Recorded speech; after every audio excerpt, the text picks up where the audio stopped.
ఢిల్లీలోని ఏపీ భవన్ స్థలాన్ని తెలంగాణ రాష్ట్రానికి కేటాయించాలని సీఎం కేసీఆర్ రాజ్నాథ్ సింగ్ కు లేఖ రాశారు. లేఖకు సంబంధించిన పూర్తి సమాచారం మా కరెస్పాండెంట్ శ్రీకాంత్ అందిస్తారు. శ్రీకాంత్, చెప్పండి, ఏ అంశాలు ప్రధానంగా పేర్కొన్నారు సీఎం కేసీఆర్? ఇందులో పేర్కొన్న అంశాలు టెక్నికల్ గా కరెక్టేనా, సాధ్యమేనా?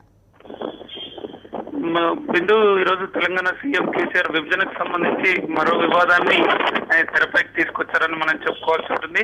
ఎందుకంటే ఢిల్లీలో ఉన్నటువంటి ఏపీ భవన్ చెందినటువంటి మొత్తం స్థలాన్ని, భవనాలను కూడా విభజన సందర్భంగా జనాభా ప్రాతిపదికన 58-42 రేషియోలో ఏపీ తెలంగాణలకు ఉన్నటువంటి భవనాలలో ఉన్నటువంటి బ్లాక్లను కూడా విభజన సందర్భంగా కేటాయించినటువంటి పరిస్థితుల్లో ఇప్పుడు తెలంగాణ సీఎం కేసీఆర్ ఈరోజు 2 పేజీల లేఖను కేంద్ర హోంశాఖ మంత్రి రాజ్నాథ్ సింగ్ రాశారు.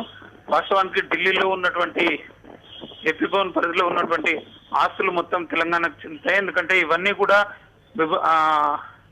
స్వాతంత్ర సమయంలోనే 1953 ఆ సమయంలో తెలంగాణ స్టేట్, హైదరాబాద్ స్టేట్ నిజాం కాలంలో ఉన్నప్పుడే అక్కడ ఉన్నటువంటి ఆస్తులను 3 దఫాలుగా నిజాం స్టేట్ కొనడం జరిగింది. అవి ఆ తర్వాత ఏర్పడినటువంటి ఆంధ్రప్రదేశ్ రాష్ట్రానికి చెందిన ప్రస్తుతం తెలంగాణ రాష్ట్రం ఏర్పడింది. అంటే అది ఏపీ నుంచి కొత్తగా ఏర్పడటం కంటే గతంలో ఉన్నటువంటి హైదరాబాద్ స్టేటే ప్రస్తుతం పునరుద్ధరణ పొందింది. కాబట్టి ఢిల్లీలో ఉన్నటువంటి అన్ని ఆస్తులు కూడా తెలంగాణ స్టేట్ కే చెందుతాయనేది సీఎం కేసీఆర్ తన లేఖలో పేర్కొన్నారు. ఆంధ్రప్రదేశ్ ఏర్పడ్డ తర్వాత అదే ఆంధ్రప్రదేశ్ పరిధిలోకి వెళ్ళాయి. కానీ ప్రస్తుతం విభజన తర్వాత ఏవైతే విభజించారో ఆంధ్రప్రదేశ్ కు అవి వాస్తవానికి చెందవు, మొత్తం తెలంగాణకే చెందుతాయి. కాబట్టి ఒకవేళ ఆంధ్రప్రదేశ్ కు వేరే చోట ఆంధ్రప్రదేశ్ భవన్ కావాలనుకుంటే కేంద్ర ప్రభుత్వం వేరే చోట స్థలం కేటాయిస్తే వారి భవనాలకు కాంపన్సేట్ గా, అంటే తెలంగాణ ప్రభుత్వానికి భవనాలు దక్కుతాయి. కాబట్టి ఆ భవనాలకు కాంపన్సేట్ గా కేంద్ర ప్రభుత్వం ఏదైతే మొత్తం చెప్తుందో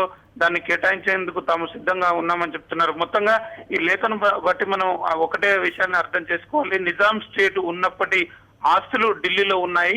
వాటిని కేంద్ర ప్రభుత్వం గతంలో తీసుకుని ఆంధ్రప్రదేశ్ ప్రభుత్వం ఏర్పడ్డాక ఏపీ భవన్ కట్టుకునేందుకు ఇచ్చింది. కానీ ఇప్పుడు తెలంగాణ స్టేట్ పునరుద్ధరణ అయింది కాబట్టి ఆ ఢిల్లీలోని ఆస్తులు మొత్తం తెలంగాణకి స్టేట్ కు చెందుతాయనేది కేసీఆర్ వాదనగా కనిపిస్తుంది. దీనికి కేంద్రం ఏ విధంగా స్పందిస్తుందని చూడాలి. వీళ్ళని త్వరగా స్పందించి ఈ సమస్యను పరిష్కరించాలని కూడా సీఎం కేసీఆర్ కోరినటువంటి నేపథ్యంలో కేంద్రం ఏ విధంగా స్పందిస్తుంది అనేది ఆసక్తికరంగా మారిందని మనం చెప్పుకోవచ్చు. బిందు. రైట్ శ్రీకాంత్.